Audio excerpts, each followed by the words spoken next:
The twin moons of Arrakis hung low in the sky, casting their silvery light across the vast desert sands.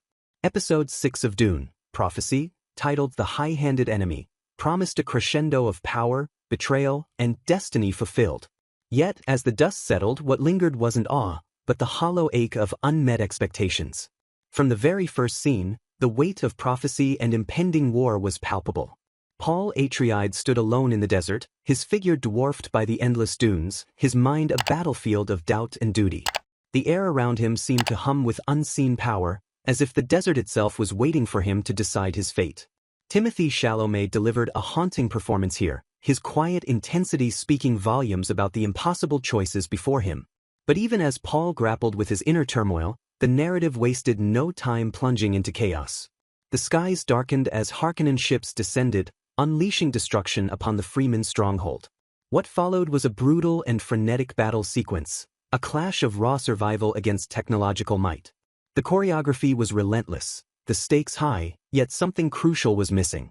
The emotional core, the why behind the fight, felt buried beneath the spectacle.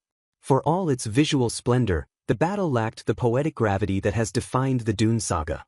Paul's leadership, though present, felt tentative, as if he was still a shadow of the man the desert whispered he would become.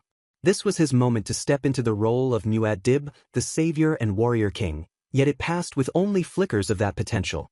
Amid the chaos, it was the women of Arrakis who truly commanded attention.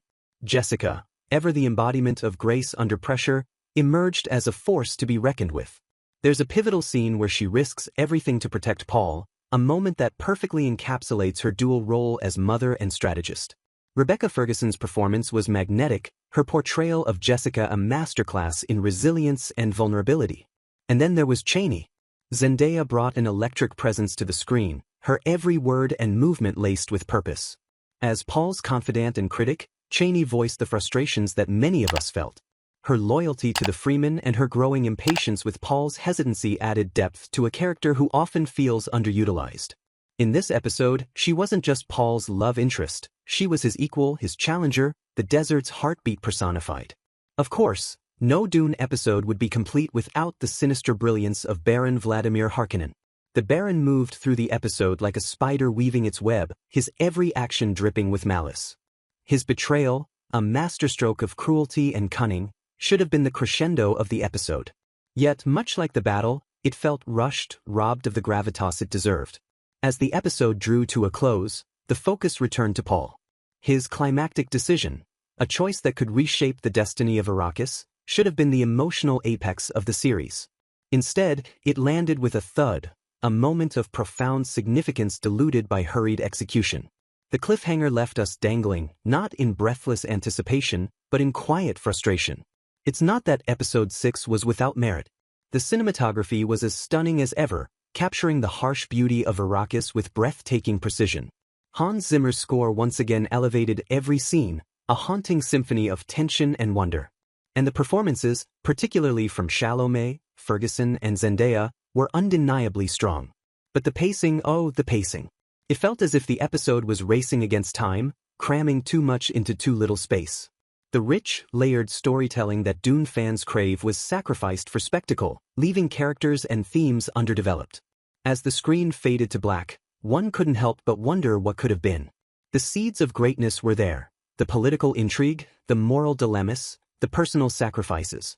But instead of letting those seeds take root and grow, the narrative rushed ahead, leaving the soil dry and the audience unsatisfied. And yet, there is hope. The finale, for all its flaws, set the stage for what could be an extraordinary second season. The threads of destiny, betrayal, and power remain, waiting to be woven into a tapestry worthy of the Dune legacy. For now, we are left in the sands of Arrakis, our emotions swirling like a desert storm. Episode 6 was a journey through brilliance and disappointment, a reminder that even the greatest stories stumble on their way to greatness. But as any Freeman will tell you, the desert always finds a way to endure. So we wait, we hope, and we dream of what is yet to come.